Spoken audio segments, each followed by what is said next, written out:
Do you ever answer the question when people ask, like, hey, how are you? "Ugh, busy." How would you never like to answer it that way again? Well, if you have a clear vision, we don't have to be busy. We get to be directed. We get to be empowered. We get to make decisions based on what we know we want versus just what's around us. Well, that's what we're going to dive in today as we continue our talk, our month of vision. Let's do this. Hey, and welcome to the Full Weight of Joy podcast, the podcast for women who are done stressing about the weight of the world, of expectations and settling for status quo, and ready to step into the full weight of joy. Joy in the journey, whether up or down, joy through the life's challenges, and joy in loving your life right where you are, even though sometimes we feel like chucking it all and moving to Bali. It's for women who are ready to step into who God called them to be. He chose you to be in this world. He created you for a specific purpose. God called us to be the light on a hill, and by embracing who you are and whose you are, you can stand on that hill and shine. The best part, when you're standing next to another woman who's also on the journey, the world gets brighter. My name is Tammy. I am your host and a master certified life coach and a trained therapist.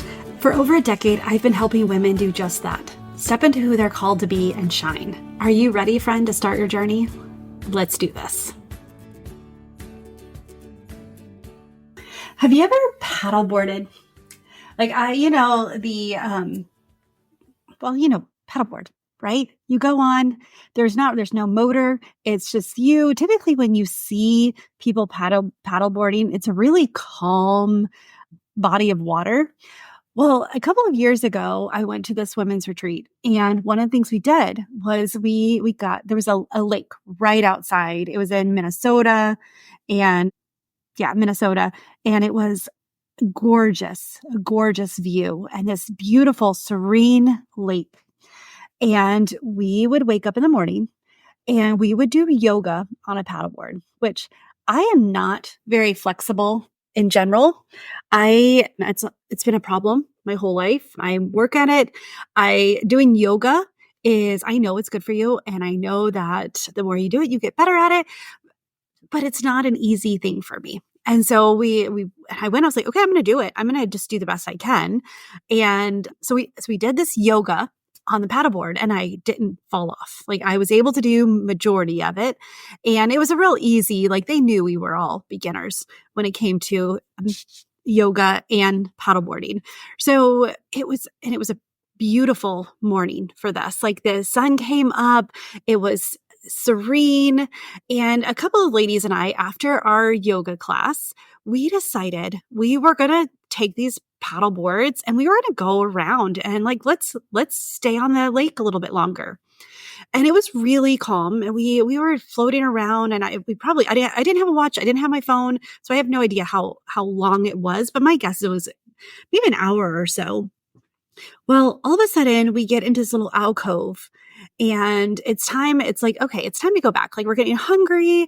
We know that it's time for our free time will most likely be done by now. So we get back into the retreat and get breakfast and all of that. And the wind picked up. And when I say it picked up, I mean it picked up.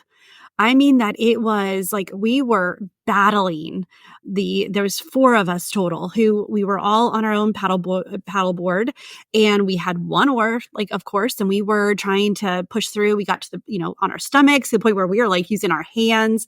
The wind kept pushing us more towards this alcove, which it was private land. So we couldn't get off there and just walk around. There was woods. And so we had to get out of this area. And so we would push, and it was exhausting. And finally we got to the open water, the quote unquote open water of this lake. And the wind was still howling, still pushing, but it's not as bad. It wasn't as strong as when we were in that little alcove. But it took us a really long time to get back to shore. We saw our destination, and we knew which way we wanted to go, and we kept getting pushed. When we were trying to go left, it was pushing us right. The wind was. And it just made me think the story as I'm laughing now because I was exhausted. We were exhausted after this. And I think when push come to shove, it was like by the time we got on the paddleboard to the time we get back to shore, it was over 3 hours. And that's including the yoga. So we were already tired from that.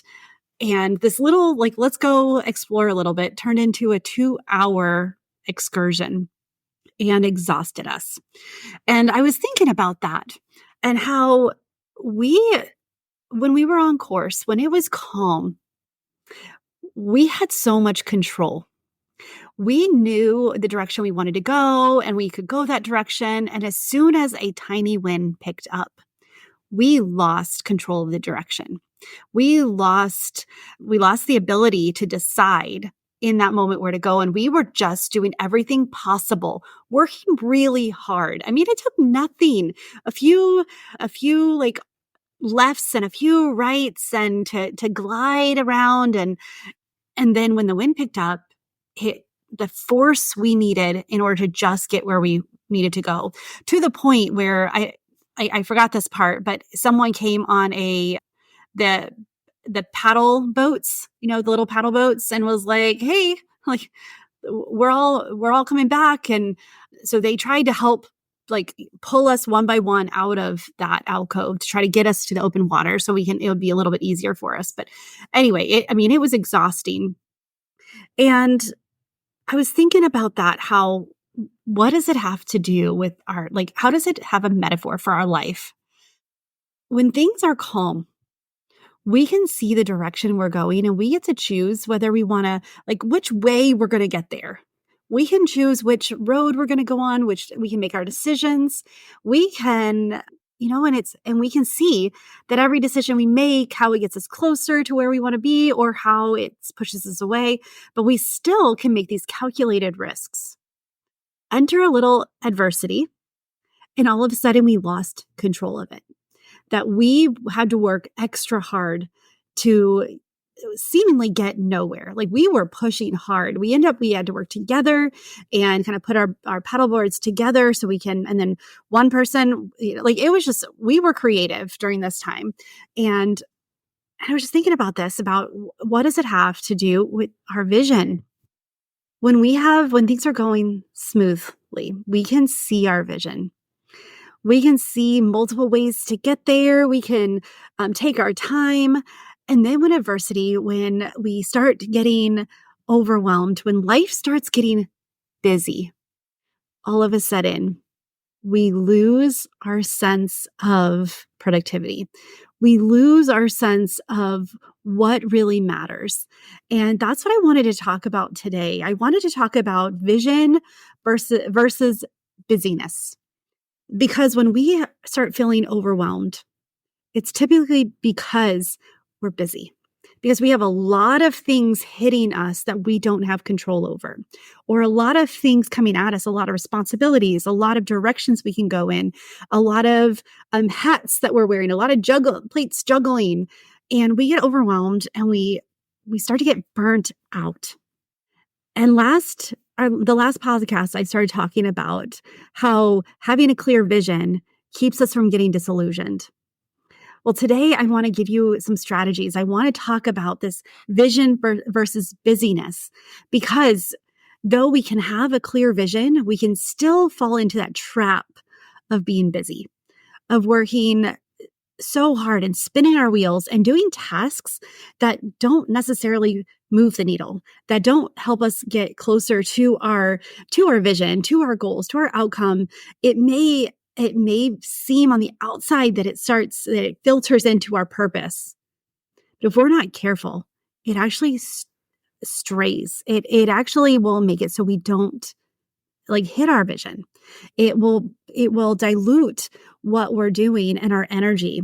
And so we get caught up in these daily grind. We get caught up juggling these endless tasks, and we keep asking ourselves, what's the point? And so one of the things that when I was reading about busyness and vision, is that excessive busyness, the studies show that it leads to extra stress. The more busy you are, the more stressed you're likely to become, or you already are. And that's not a huge stretch. I was like, well, duh. Like the more things we have to juggle, the more stressed out we are, right? But it also narrows our attention. It impairs our working memory. Okay, moms, like this is where that mom brain, which I know, like when you're pregnant, that pregnancy brain is real. That when you're a widow, that widow brain is real. It's so crazy how stress affects our cognition. It affects the actual way we can complete things and the way we think. It interferes with our knowledge acquisition, like how we take in and process and store knowledge. The more stressed we are, the less like intentional, not intentional, the less likely we are to actually process and store the knowledge that we're seeking. And then it also degrades our perpetual motor performance. Like just the tasks that we do, it degrades it. So studies show that, which it's not a stretch, right? You're like, I can see how that works. But what I wanted to talk about is the fact that we can avoid all of this. We can start by having a clear vision, by focusing on our vision. It allows us to get back on track. It allows us to rediscover our path when we start to get overwhelmed, when we start to get burnt out, when we start to get busy and get so focused on the doing instead of who we're being.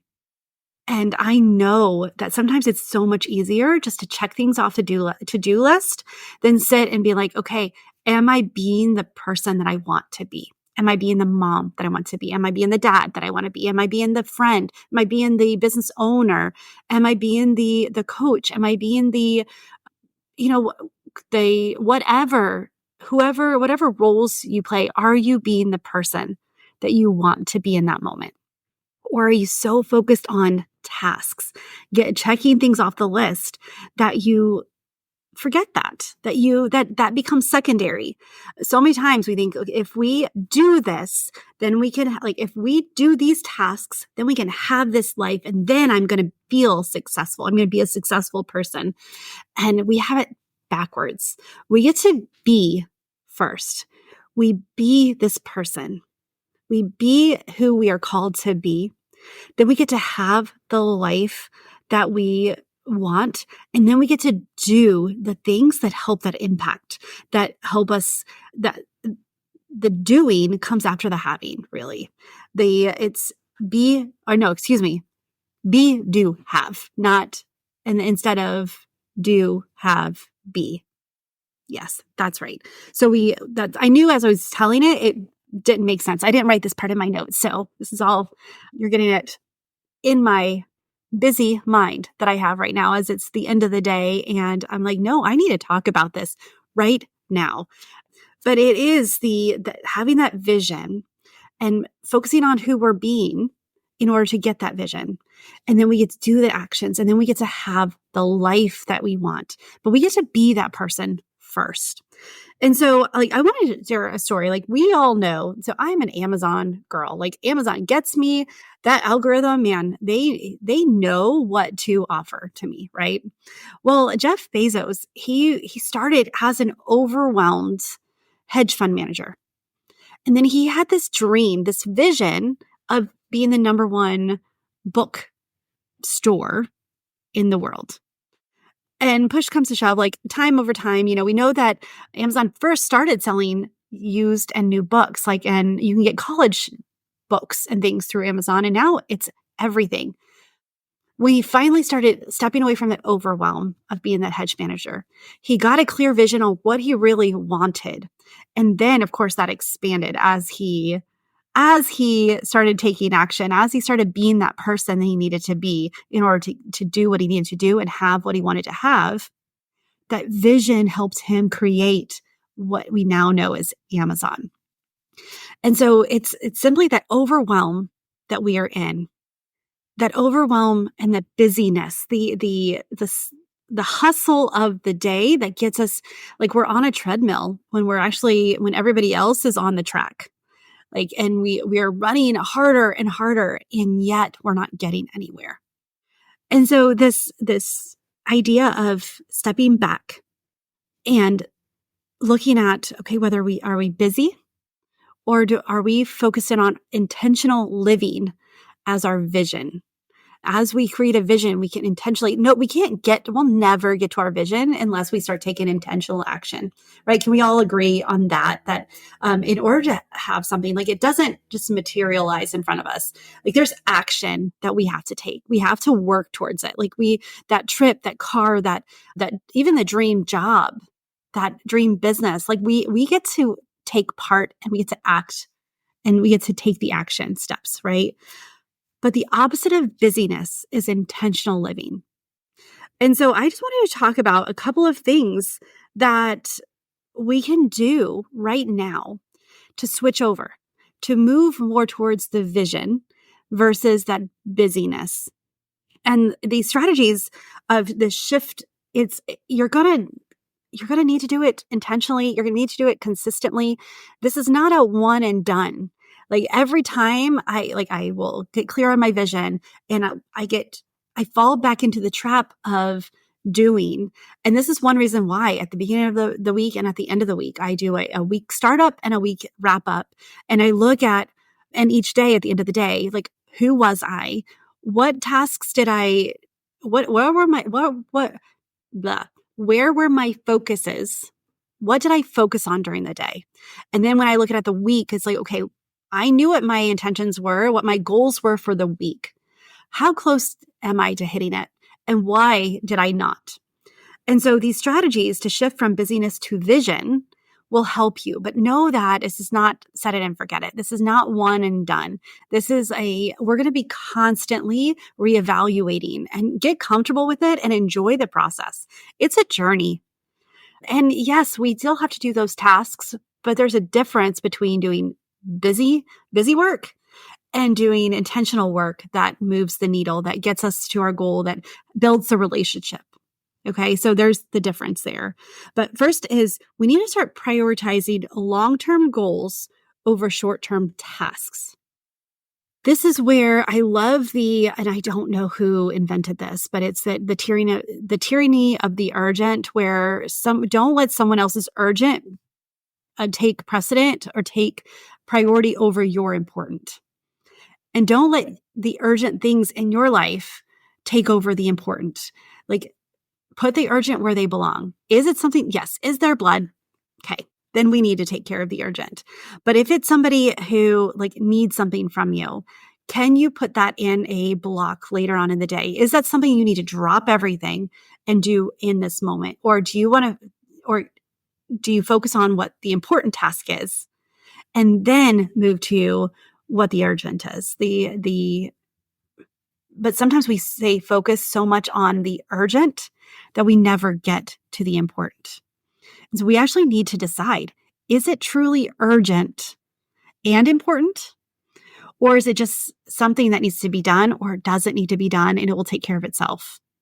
So don't let the short-term tasks take priority over your long-term goals.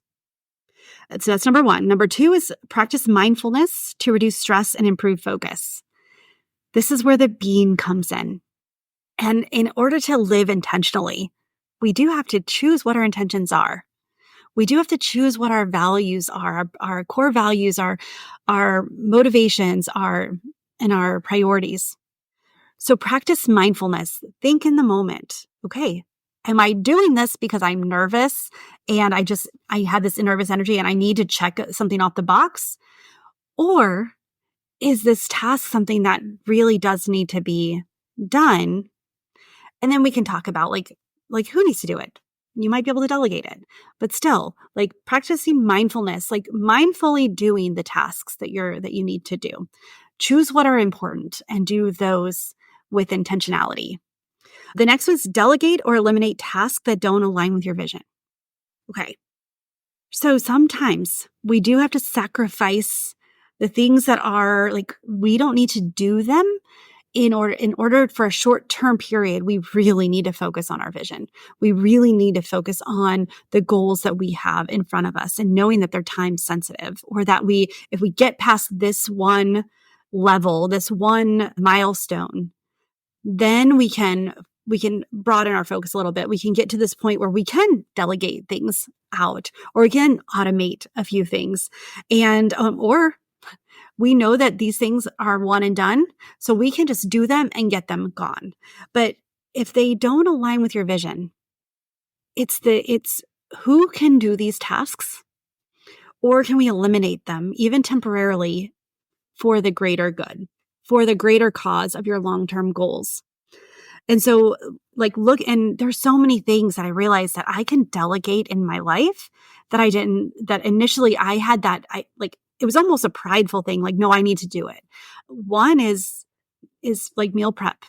My kids help me with that. They used to love it. Now it's a chore, but they still get to do that. And one, I know it's good for them and it helps me out. And the dog is going to bark here in a moment. Number 4 is regularly review and refine your personal vision and your business vision. I highly suggest, and this is one of the things that when we do our lab, we're going to talk about a personal and a business, because there's so many times that we think of this business as our baby, especially when it comes from our life experiences or our expertise, and it's birthed from our heart and not just something that it's like, oh, let me just start this thing because I'm good at. Like it has meaning. There's a depth to it. And so a lot of times we think of this as our baby.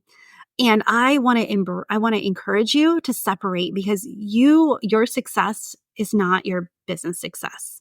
Your success and your value and your worth as a person is different than your value and your worth in your work. Okay, so I want to separate that, and we will talk about that when we build our personal and our business and our impact visions. But here, regularly review and refine your personal vision and your business vision and your impact vision. When we do this and refresh it helps us not only re-energize towards it, but it also helps us remember why we're doing it, what our vision actually is. And it keeps it from getting cloudy. It keeps from getting the storm of busyness, like clouding it and blocking it from us. And the next one, this is one of my favorite ones, is we can set boundaries to protect our time. So we need time for planning. We need time for creativity. We need time for just being. We need time for parenting. We need time for just hanging out with our kids. We need time for cooking. Like, by setting boundaries, because there's many times that I realized that throughout the day, I had done busy work all day, which exhausted me.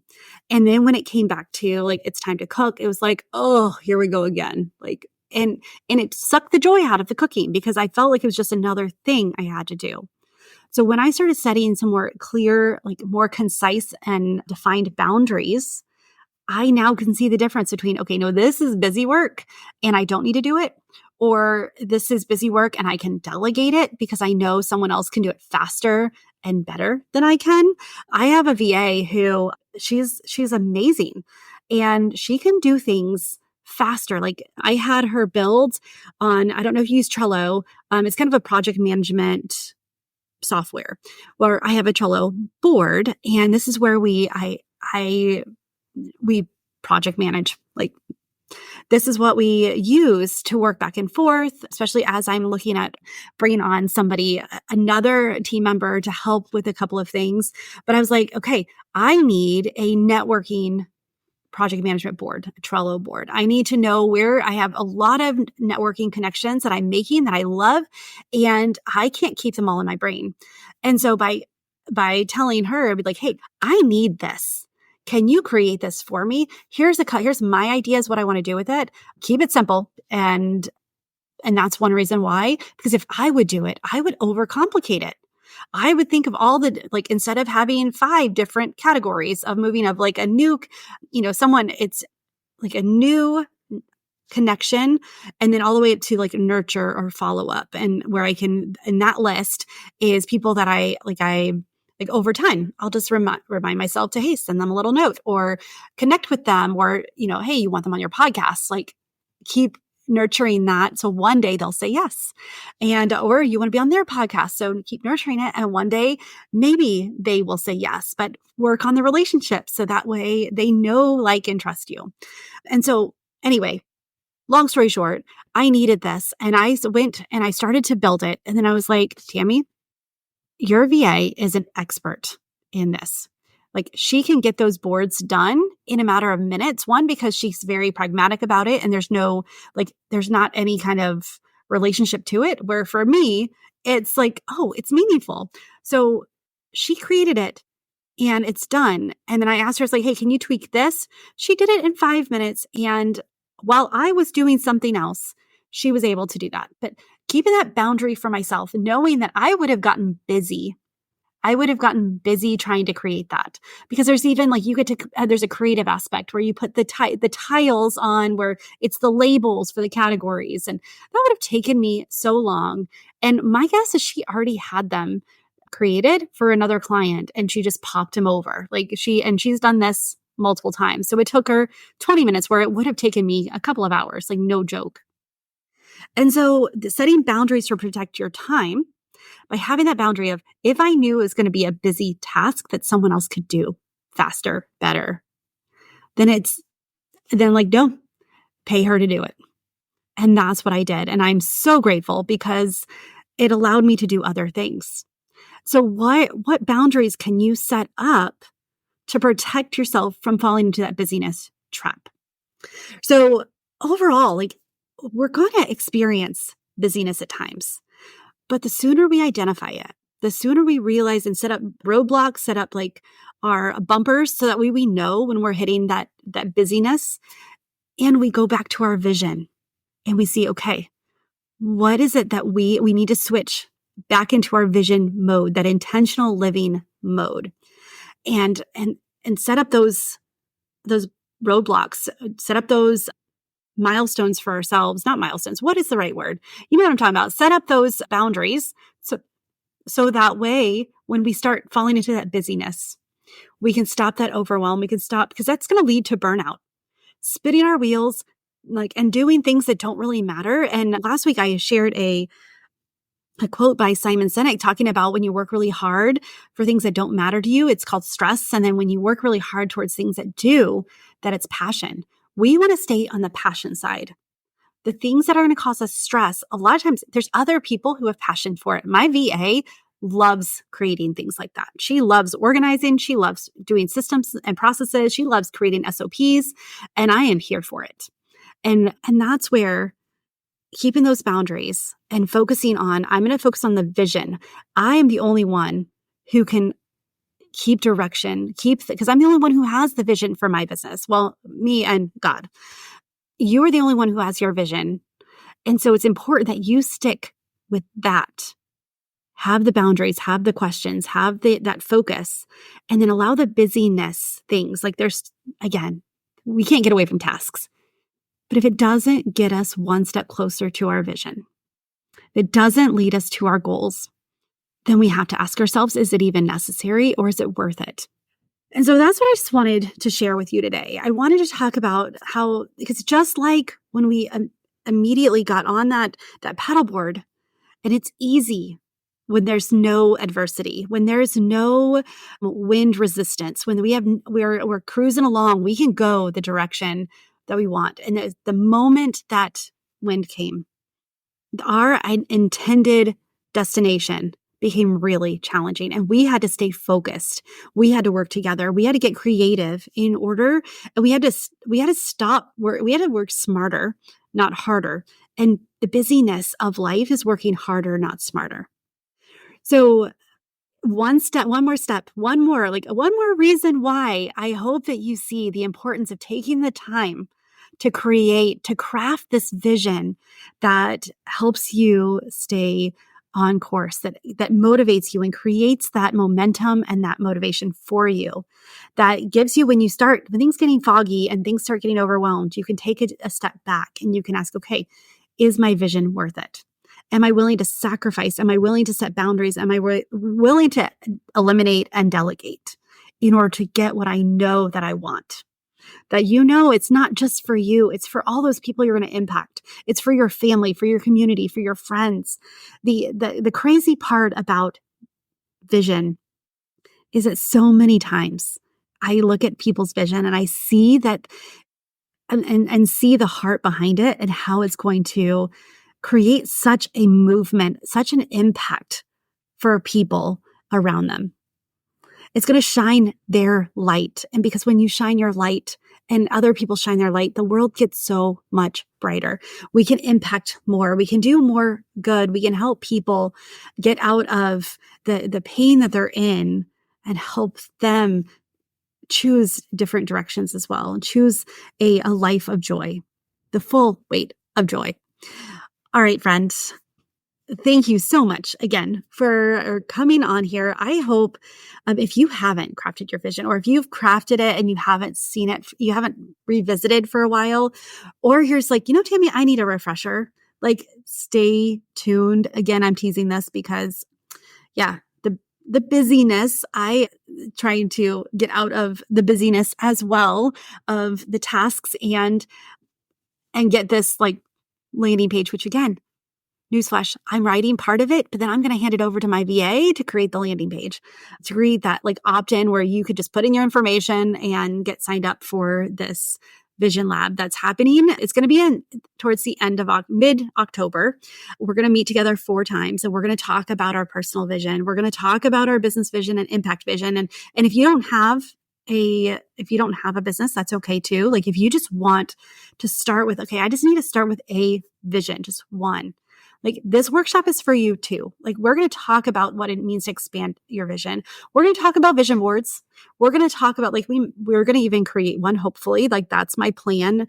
So gather your craft supplies, or virtual vision boards are pretty darn cool as well. Like you can create a document or, a background for your computer. So if you are on your computer or your lock screen on your phone, you can create a vision board like that as well. And I'll tell you about that. But we're going to just meet together and we're going to take this idea of vision and bring it to life in a fun way, in a way that you're going to walk away at least with one vision that is clear, and you're able to use that as your anchor against the busyness of life. All right, so stay tuned for that. It's coming. You don't want to miss it. Follow me on LinkedIn. Come and hang out. If you haven't connected with me on LinkedIn and you are on it, please do. Like at Tammy Imlay, TAMIIMLAY. Come and find me there and connect and let's chat. Also Instagram at Tammy Marie Coaching and Facebook as well. I can't wait to meet with you. A resource that I have, if you haven't downloaded yet, and I'm excited with how many people have downloaded this and I'm getting some feedback that it's helpful. If you want to start a thing, if you have an idea for a thing, if you're not ready to call it a business yet, it's coming, but a ministry, a book club, if you want to write a book, if you want to start a business, start a nonprofit, if you have this dream of starting something, this resource is the 3 biggest mistakes when starting a small business. And I go into the 3 mistakes that I've made, that my clients have made, and and talk about how to avoid them. Talk about let's get clear so you don't make those mistakes. Or if you've started your business and you fall into one of those 3 things, then we can talk about how to get you out of them quickly. And the first one is a limited vision. So this whole month, the month of October, we're going to be diving into this whole concept of vision. So come back to the podcast and you'll get a taste. Join the Vision Lab and let's work together there. But I am super excited. I'm so thankful that you are here and that you that you come back week after week, and please reach out. I love hearing what resonates with you, or if you have any questions or comments, or if you have an idea of Tammy, I want to learn more about this, bring it to me. And I'll see what I can do. But all right, friend, with that, choose joy until joy chooses you, and I will see you soon. Bye for now.